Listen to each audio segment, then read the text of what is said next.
105.9 True FM, dito tayo sa totoo. Kapatid, hi! Kumusta ang inyong Martes ng tanghali?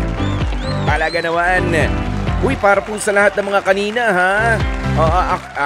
Ako kahit papaano sa Marikina ay napakanta ko ng maaga-aga ng malamig ang simoy ng hangin. Oo, dahil biglang no? Kaya nga sabi ko, naku, eto yata yung boses ko na. Dahil lumalamig ang simoy ng hangin kahit papaano. Pero syempre, tanghaling tapat, mainit na mga usapin. Mga maiinit na panahon. Yan ang katotohanan na bumabalot po sa atin ngayon.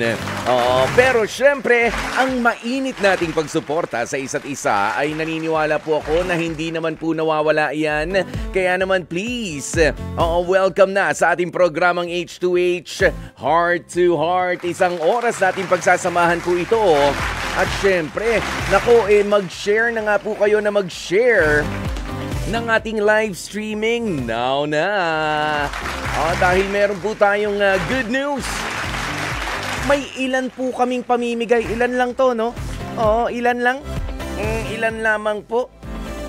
Meron lang 6. 6 lang ang ipamimigay namin na 250 pesos cash. Bago matapos ang ating programa ngayon, tama po ang inyong narinig ha, 6 na 250 pesos na cash. At uhugutin po namin yan sa iba't iba mga parte ng ating programa. Tama kapatid. Tama ang inyong narinig, 6 na 250 pesos na cash. I don't want to be maliciously taken out of logical context, dito sa sinabi ko. Yan po ay tamang-tama. Kaya naman sige, i-share na nga ng i-share ang ating live streaming now na. At eto na nga rin ang inyong mga pagkakataon. Paano nga ba makakakuha? O paano ba matapatan ng swerteng yan, Kuya Poy? Pwede ka na sumagot sa ating love question of the day. Ano nga bang ginawa mong adjustment para mapansin ka ng crush mo? Yan, paanong pag-a-adjust ba? Imbis na nasa likuran ka lang niya dati, nandun ka na sa harap, papapansin. Kung dati tatahi-tahimik ka, ngayon napaka-engay mo na. Ganun ba? Para mapansin na talaga ni crush mo? Yun lang.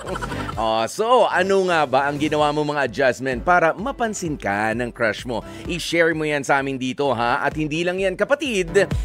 Nandito rin. Meron din tayong HEART ngayon. Papipiliin natin ang dalawa natin mga kausap. Ano nga ba ang pipiliin nila? Dahil binibigyan nga po natin ng panibagong pakahulugan ang salitang heart. Kung saan ang letter H ay yung half and half na decision. Diyan ka muna, dito muna ako. O kaya naman yung i-evaluate muna na choice naman yung letter E. O yung ibig sabihin sige magkasama tayo pero i-evaluate lang muna rin natin ha. Ayoko na ayus-ayusin lang natin. Ayan, o kaya naman yung letter A na, yakapin mo na ako kasi approve na tayo na ulit O kaya yung letter R, papaano? Diyan ka na talaga, wala nang balikan, dito na talaga ako. Wala nang balikan. As in R for reject. Ayan, at syempre ang letter T ay sige, naghiwalay na tayo. Sayang yung oras. Let's try again. For letter T. Yun! Ganyan po yan mga kapatid. At syempre sa lahat naman po ng mga nakastugay-gay. Ayan, nakatugay-gay, nakasubaybay din sa atin dyan sa ating Channel 19. Welcome na welcome po kayo ha. Sundan niyo po kami sa mga social media accounts natin. Hanapin lamang at True Network PH. O kaya naman eto, nakikita niyo yung mga numero sa baba. Ayan yung 8689-3289 o kaya naman etong 8689-3290. Ayan, pwede po kayong tumawag sa amin. Kung meron kayong gustong comment, isagot dun sa love question of the day natin. Meron kayong gusto rin na sabihin sa mga kausap natin sa HEART segment natin. Welcome po ang lahat dito mga kapatid. At syempre sa mga nakatutok sa atin sa 105.9 sa radyo. Opo, ipangalandakan nyo na nga po sa mga kapitbahay natin, sa mga kakilala ninyo o kahit hindi nyo kakilala, ang True FM nasa 105.9 na. Para sa ating mga inaabangan na kailangan ng mga balita, mga balitaan, mga updates. Ayan, at syempre hindi lamang po yan ang mga paborito nyong entertainment na mga, syempre, mga show dito. Kasama na nga po ang Heart to Heart. Yan ang counseling. Sa gabi kay Dr. Love. Ayan ang pantanggal naman, panghughog ng ating stress. Bago si Dr. Love, syempre, nandiyan din si Laila Chicadora sa shoutout, di ba? At ang mga programa pa natin sa hapon at sa umaga, nako, round the clock po talaga. Sabihin nyo na, 105.9, ayan, sa FM. Doon po, nandito po kami, ang True FM. Tingnan natin kung mag-iinit din katulad ng ating pakiramdam sa tutok ng araw dyan sa labas. Ang magiging usapan natin. Dahil ang sabi dito ng ating mga kausap sa HEART, dito sa Heart segment natin, wala na raw kasing spark sa relasyon. Hindi na pala mainit. Hindi na mainit. Malamig na, wala na spark eh. Yan ang inaharap ngayon ng magkasintahang sina Sarah at si Bert. Kahit 3 taon na silang mag-live-in partner, ay baliwala raw yan sa kanilang dalawa. Okay, ang problema kasi nila Sarah at ni Bert ay parehas daw kasing matataas ang kanilang mga pride. Ayaw magbigayan, ayaw din maglaan ng oras para sa isa't isa, kaya ang ending, madalas na lang nauuwi sa mga pagtatalo ang kanilang pag-uusap. Aba, ganun kadiskusyon na lang. Ay nako, unahin na nga natin kausapin itong si Sarah. Mula po sa Valenzuela, 29 years old. Magandang tanghali sa iyo, Sarah. Yes po. Sarah? Good afternoon po, Kuya Poy. Oo, good afternoon sa iyo, Sarah. Ano na bang nangyari? 3 years na kayo mag-live-in. Magkasama pa rin ba kayo nitong si Bert sa bahay? Yes po. Ha? Opo. Magkasama pa rin. Ang sabi mo, ang sabi ninyong dalawa ay nagpapataasan na lang kayo palagi ng pride. Ano ba yung madalas yung mga pinag-aawayan ni Bert? Kasi po, wala na po kaming oras sa isa't isa dahil busy na po kami sa trabaho. Okay. So wala nang lambingan? Wala na kayong mga plano para sa relationship ninyo? Nagde-date pa ba kayo minsan? Hindi na rin po. Gano'n na katagal yun? Mga siguro 1 year na rin po. Ba't nandyan pa kayo at magkasama pa rin? Hindi po namin masyadong napag-uusapan kasi nga po busy na po sa trabaho namin. Okay. Sarah, ano ba ang trabaho mo? Isa po akong nail tech sa salon. Ano? Isa po akong nail tech sa salon. Nail tech. Okay. Yung nag-aano ng mga nails.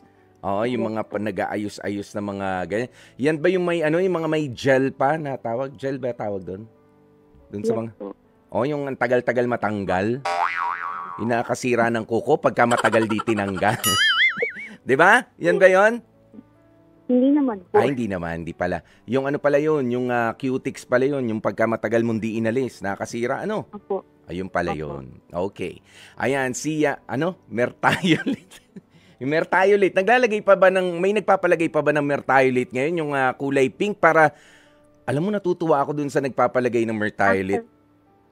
After po, after po lagyan ng mga gel or pwede pong lagyan ng ganong Merthiolate. Yung iba nagpapalagay pa sa bandang sakong, no? Kailangan ba talaga yon? Sa foot pa po yun. Sa foots pa naman yun. Kasi yung iba hindi pantay. Napapantay ba yun? Kasi nagbumukhang mapa. Pagka sinusunod mo, ay si ate, kapapaano lang nito, kapapa-pedicure, kapapa-manicure. Nakikita ko yung yung bukong-bukong. Pink na pink. Ang layo sa kulay ng balat. Di ba? Wala kang kinalaman doon. Wala po akong kinalaman. Wala kang kinalaman. Sige, basta sa nail tech ang tawag sa'yo. Okay, eto namang si Bert. Nasa linya na rin ba natin si Bert? Kausapin nga muna natin si Bert. Balikan ka natin, Sarah, ha? Ayan, si Bert ay mas matanda lang ng 1 taon kay Sarah na 30 years old naman. Bert, magandang tanghali sa'yo. Bert? Hey, Bert? Bert? Ayan, sige, balik muna tayo kay Sarah. Oo. Ayan, si Bert yata ay may tinatanggal naman na mertiolit. Babalikan natin yan. Okay, Sarah, ba't naman tumagal ng 1 taon? Kailan ka nag-umpisa dyan sa trabaho mo at napaka-busy mo at itong si Bert? Ano ba sa tingin mo ang nagiging problema nyo? Ano ba ang trabaho ni Bert? Si Bert po is, sa pabrika po siya. Hindi po kasi kami magkatagpo ng schedule. Pwedeng lakasan mo ng konti pa yung boses mo, Sarah? Hello po. Hello po. Kita ko yung video mo Hello nung po, Kuya weekend. Boy. Ang lakas-lakas eh. Charot.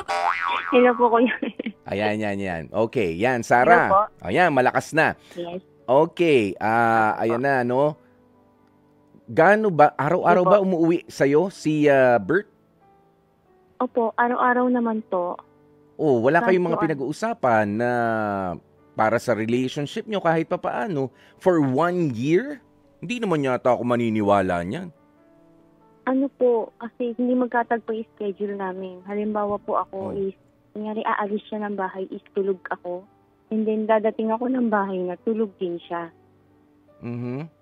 So naging parang Ganun sleeping po. quarters na lang yung tinitigilan nyo. Parang ganun po. Ang oras ng trabaho mo ay ano? Ang alis ko po dito is 10. 10 hanggang gabi na. Opo, hanggang gabi na. Hanggang mga 8 or 9. Tama or ba? minsan 10 pa rin po. 10 to 10 or 10. 11. Oo. Pagkatapos, itong si Bert, ang pasok niya naman ay gabi. Maaga po. Maaga po ang pasok niya. Ganong kaaga? Maaga po ang pasok niya. 6 po, umaalis na ng bahay. 6? Tapos dadating, mas maaga siyang dadating sa akin. Okay, tapos Depende nagpapahinga po na nga naman. overtime. Okay. Sige, kasi nanghihinayang naman ako doon sa wala na talaga kayong oras. Pero, kwento mo naman sa amin yung naunang 3 years na pagsasama ninyo. Ay, ilang taon na nga kayo magkasama? 3 years. 3 years. Yung naunang 2 taon ng pagsasama. Kumusta? Okay naman po kami kasi cute naman po siya dati. Lumalabas-labas po kami. Yun, nag-uusap din po kami about sa future namin, yung mga plano namin na gagawin. And then, ito na nga po na naging busy din po ako sa trabaho dahil wala pa nga rin po akong anak, naiinip din po ako sa bahay. So, ang ginawa ko po is naghanap din po ako ng pagkakaabalahan ko. At pagkakakitaan, of course. Ayan. Ito, nasa linya na natin si Bert naman. Bert, magandang tanghali sa'yo.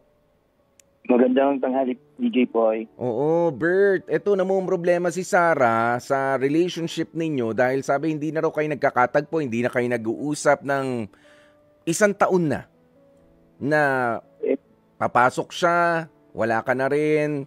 Pag-uwi niya, nagpapahinga ka na, maaga ka na naman, wala na yung communication ninyo as lovers, as partners. Ano nangyari? Meron naman pong communication. Dala lang din naman po ng siyempre, kailangan din natin na mauobliga sa mga trabaho, mga maraming ginagawa. Then, kailangan i-priority para din po sa kapakanan namin at siyempre sa pagsasama namin. Ayan, pero doon ba sa mga in-between those hours, ikaw ba ay nakapag-message naman, nakakatawag kay Sarah kapag ikaw ay nasa trabaho o si Sarah nakakatawag sa'yo? Minsan po dala na rin ng pagod. Siyempre as a messenger, yung mga kailangan mo nang tapusin yung mga delivery. Hindi na rin po nagagawa pero dapat ina-accept nyo na rin na naiintindihan sana ako that part na marami akong ihahatid, maraming tumatawag minsan. Pero paminsan-minsan nagagawa ko rin naman pong tumawag kung nasan na siya. Yun. So, malambing pa ba ang mga pag-uusap ninyo o parang obligado na lang, ay naku, matawagan nga o kaya tumatawag na, masagot na nga lang nang tumahimik na. Dumating na ba sa punto na ganun? Kasi may mga ganyan yung tinatabangan na o nakausap dahil sa sobrang pagod na, sa sobrang busy. Ayan, hindi na sweet kasi ang sabi nyo nga dito, madalas na nga kayo na nagtatalo. Yun po, hindi naman po nawawala yung inaalala natin. Inaalala ko siya palagi. Pero yung time na sinasabi nga busy sa trabaho, minsan hindi na rin po natin magagawa na kumustahin siya. Pero sana naiintindihan niya na rin na that is a part of, that part na rin ng trabaho na yun na kailangan intindihan niya minsan wala akong time. Pero pag meron naman pong pagkakataon kayang-kaya naman chinachat ko siya kung nasa na po ba, kung anong oras uuwi. Pero dito po talaga kami nagkakatagpo.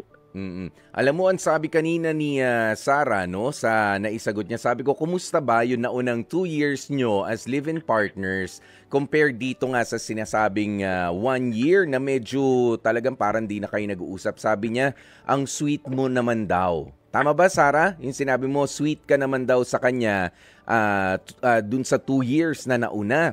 Bakit parang hindi ka na ba sweet ngayon, Bert? Dahil ba sa trabaho lang talaga yan? Opo, dahil po nung unang taon at 2 taon namin, medyo mahirap po na magkaroon ng ganitong trabaho na ma-admit natin ng opportunity.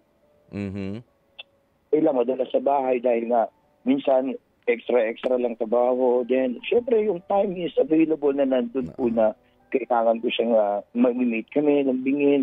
And then, this coming years, nung napasok na po ako sa trabaho ko, sana maintindihan naman na may pagkakataon talaga na magiging busy. Then, yung mga ginagawa namin before is hindi na ganun insufficient para malambing ko pa siya nakatulog. Okay. So may mga adjustments nga naman, lalo na kapag may mga responsibilidad na rin tayo sa mga trabaho natin. Ayan, pero sabi nga dito ni Sarah ay parang madalas na kayo nag-aaway, nagtatalo dahil nagpapataasan kayo ng pride. Ngayon naman, ibabalik ko naman kay Sarah. Sarah, ikaw ba, ano ba ang contribution mo para naman yung sweetness na ibinabato, na ibinibigay sa'yo ni Bert from your first 2 years? Yung sabi mo, yung sweetness na yun, ikaw ba, dahil sa nakukulangan ka na, ikaw ba ang nagpo-provide nun sa kanya o hinahanap mo pa rin sa kanya, nai-stress na nga sa trabaho? Sinasabi niya, may mga responsibilidad na rin ako, sana maintindihan mo naman. Sarah, anong maisasagot mo doon? Sa akin po kasi gusto ko po mag-effort yung lalaki. Kasi ako po nahihiya ako kung ako po yung mag-effort na mag-uuna ng move. 3 years na kayo mag-live-in partner, anong nahihiya ka pa sa pag-e-effort? Tsaka anong move ba yung hinahanap mong yan? Gusto ko po sana kahit paano ayain niya akong lumabas kami, mamasyal, ganun po. Yan. Alam mo, iyan yung sinasabi natin, na alam mo sa isang relationship, lalo nga, sabi nga, ako naintindihan ko kahit papaano, hindi dahil sa porke lalaki itong si Bert, kumbaga may mga pagbabago sa mga responsibilidad natin. Kung ano yung gusto mong mangyari, you can always suggest. Pwede ka mag-suggest na, mag-date naman tayo. Ano nakakahiya dun? Oo, sabi mo may hanap buhay ka, siguro naman sabihin man ni Bert na naku, wala akong budget para sa date. Hindi, sige na, sagot ko, basta gusto ko magkasama tayo. Baka pwede yung ganon. Ano sa tingin mo, Bert? Tama ba yung ganon? Opo, iniyayaya ko naman po siya, hindi naman po sa minsan, then time na kailangan may mga oras na available. Niyayaya ko naman po siya na minsan siya naman po yung wala. Then hindi kami nagkakatakbo dahil sa trabaho niya din po. And syempre, minsan nawawalan na rin po ako ng pagkakataon na inisip busy din siya. Then, dalang na nga rin po nung unang 2 taon namin is hindi kami ganun ka-busy. Kaya yung responsibility ngayon is iba na yung mga time namin. Hindi na po namin minsan hawak pa. Sige, ganito Bert and Sarah, bibigyan ko kayo ng pagkakataon na makapag-usap, magtagpo kayo sa gitna, and please, can you set a date a day, one particular day na magkita kayo, lumabas muna kayo, baka may pwede naman mag-day off, ganyan, kasi kailangan maumpisahan lang yan sa isang araw. Na maibalik lang, ma-reminisce natin yung mga sweetness natin sa isa noon na ile-let go lang natin yung ating mga stress sa trabaho. After all, yung trabaho ay parte lang ng buhay natin. Hindi tayo nabubuhay para magtrabaho. Ayan ang reminder ko naman para sa inyo, Bert and Sarah. Kaya ito na ang pagkakataon. Sarah, anong gusto mong sabihin kay Bert? At Bert, ano ba ang gusto mong sabihin kay Sarah? Mag-usap kayo na may kahinahunan. Go! Siguro sa akin, magli-leave ako para makapag-usap tayo. Ganun na lang.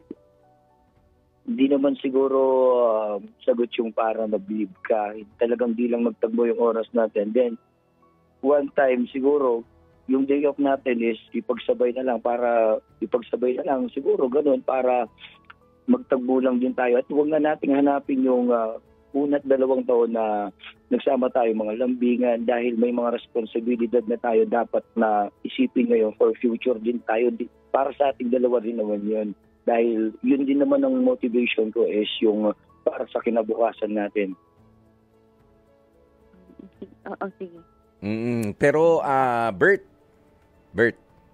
Opo. Oo, hindi. Payong Kuya Poy lang payong kaibigan. Opo. Alam ko na, of course, di na natin may babalik yung dati. Pero wag natin, kumbaga, hindi na ganun ka-sweet. Basta lalabas tayo, sige, masabi lang na nakalabas. Ayan. Kasi, ganito lang ang napapansin ko, Bert, medyo yung focus mo, feeling ko, kahit magkasama kayo, nitong si Sarah, ikaw yung tipo na, baka tungkol pa rin sa trabaho ang pinag-uusapan ninyo o naikikwento mo sa kanya, wag na sana yun. Pwede bang ganoon yun? Opo. Yung sa inyo lang. Oo, yun sa inyo lang munang dalawa. Yun lang yung pag-usapan ninyo. Of course, not necessarily yung pagiging sweet na ganyan. Hindi kita inoobligahan It's just that you spend time with Sarah kung gusto mo pang i-keep yung relationship na yan. Otherwise, pwede naman sabihin mo na Sarah, nasasakal na ako, nahihirapan na ako, tinatamad na ako, mas gusto ko na lang magtrabaho. Kung gusto mo, maghanap ka na ng ibang partner, gugustuhin mo ba yun, Bert? Ngayon din naman, it's a moment of truth. Hindi naman. Nakikita mo ba ang sarili mo na mawawala na si Sarah para hindi ka na rin naabala? Wala ka ng pagbabawian, wala ka ng lalambingin. Ganyan. Wala na. Hindi naman. Hindi ko po papayagan yun. Ayun. Tama. Kung hindi mo papayagan yan, talagang, alam mo, ang isang tunay na lalaki ay mag-e-exert pa rin ng effort at hindi bibigyan ng justification na hayaang manlamig ang pag-iibigan nila. Yes, tayo ay nagtatrabaho para sa future natin, but of course, wag nating kalilimutan yung present natin. Kailangan tayo ng partner natin ngayon, hindi bukas, hindi sa susunod na pagkakasal na kayo. Wala kayong pupuntahan na kasal bukas kung hindi na maayos ang relationship ninyo ngayon. Naintindihan mo yun, Bert? Opo. Medyo wag tayong masyadong rigid, wag tayong masyadong matigas sa mga plano natin. Mabuhay ka dun sa ngayon din. Yung mas malapit lang. Maganda yung may plano. Maganda yung may plano. Wag lang masyadong malayo na yung plano. Dahil baka yung mga gustong mga tao na makasama sa plano na yun, hindi mo na makasama. Dahil nga nakalimutan mo na sila ngayon. Okay? Importante pa rin yung ngayon. So ano na ang HEART decision ninyong dalawa, Sarah and Bert? Letter E na lang po. Letter E po, evaluate. I-evaluate.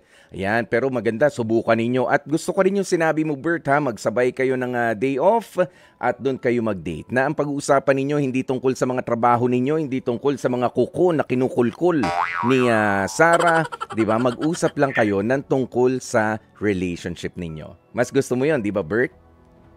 Opo, Kuya Poy, opo. Para po maging maayos na lahat. Ayun nga, ako rin, hiling ko na maging maayos na kayong dalawa. Okay, balitaan nyo kami sa inyong pag-evaluate. Kaya naman sa ngayon, Oo, nako mga kapatid ha. O eto, may part 1 kami dito.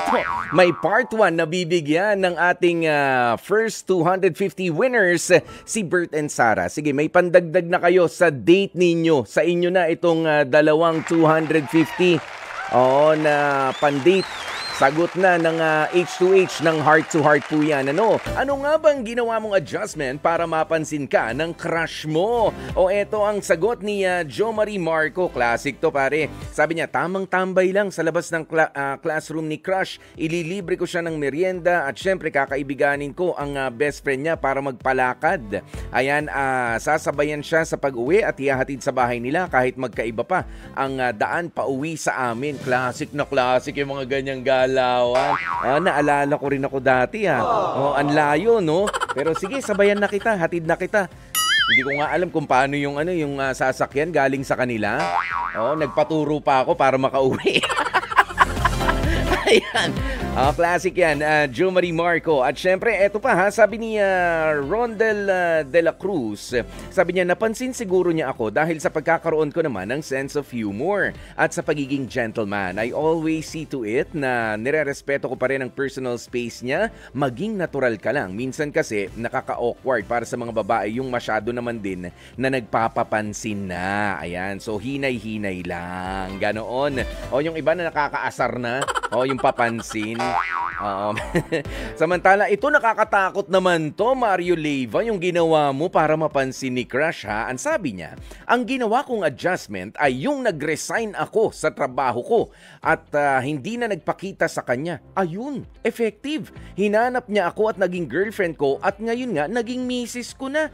Yun ang pinakamasayang nangyari sa buhay ko. Aba, pwede pala maging kasagutan ang wala ka pang jowa, mag-resign ka na dyan. Pag may naghanap sa'yo, yon ang jowain mo. Ayan. Pero itong si Jonah naman ng Valenzuela. Naku 31 years old. Kausapin nga natin, ano nga bang adjustment ang ginawa mo para mapansin ka ng crush mo, Jonah? Yes. Hello po. Good afternoon. Good afternoon. Kasi, dati po, kung yung mga panahong kong bata pa ako, yung mga papansin ko sa kanya, siyempre magsisimula ka mag-smile. Siyempre hindi pa kayo ganun ka-close, hindi ka pa niya kilala. Smile ka lang o kaya kaway ka, batiin mo siya. Kailangan laging masaya yung vibes mo. Then, para tapos, mapansin ka, positive ka kasi lagi. Yes, And then, mula doon, pwede mong mag-build ka ng connection bilang magsimula kayo bilang kaibigan and then sa mga friends alamin mo din yung hilig niya lalo sa pagkain. Pag yung mga lalaki kasi, medyo mahilig yan sa mga music and then hobbies nila, like to sports, anong gusto nila, basketball, alamin mo. O kaya sa mga favorite nilang food. Dami ang effort mo naman, Jonah. Bang klase. Siyempre para maging kapag komportable na siya sa'yo, siyempre mas madali na kayong mag-usap ng madalas. Yan. Ikaw ba ay nakuha mo yung jowa mo dahil dyan? Sa style na yan? Ay, husband ko na siya ngayon. Di ba? Mahilig kasi siya sa food and then sa mga music. Ay, talaga naman. Yayain mo siya. Anong favorite music tapos ni Hubby? Mga medley. Okay, mga medley. Anong klase ba yan? Mga rock songs ba yan? Slow rock? Hindi, mga love song, mga OPM, yung mga ganon. Opo. Okay. Hindi siya masyado mahilig sa love. Pagkain. Anong lagi mong inihahain? Pagkain. Ang favorite niya kasi before, yung mga fish cake, yung mga ganon. And then, mga chop suey. Tapos, syempre, pag naging close na kayo, syempre, inalam mo sa mga friends mo. And then, syempre, alam mo naman kung saan siya. Saan siya, dadalhan mo siya. Gusto mo? Luto ko yan, masarap. Tikman mo. Ganon. Tama ka na nga, Jonah. Dami mong kuda. Nakakaingit ka na. Tumigil na kayo. Naging magjowa na kayo. Alam mo, naiingit na yung ibang mga nakikinig sa atin. Nakakainis naman si Jonah. Iniingit pa kami dito. Pero maraming salamat. Gusto mo. Opo. Maraming salamat. Napakagandang tip po niyan, mga kapatid, ang mula kay Jonah. Thank you, Jonah. Okay. And of course, dahil nga dyan, ito na nga po ang part 2 ng ating pamimigay ng 250 pesos na cash. Kanina na ipamigay na natin yung 2. Ngayon, meron pang 4 tayong ipamimigay. Sa iyo na nga ito, Jonah ng Valenzuela, ang ating kakakausap lamang. Yan yung isa. Ito pa, si Rai Banshee. Si Glenn Edward Milana at si Celestine Canton. Congratulations. Meron kayong tagto 250 pesos na cash mula po sa programang Heart to Heart. Maraming salamat mga kapatid. Sa isang oras na naman natin pinagsamahan. Bukas ulitin po natin ito alas 12 ng tanghali hanggang alauna. Ako po, si Kuya Poy, ang inyong gwapopoy para sa Heart to Heart ng 105.9 True FM. Dito tayo sa totoo.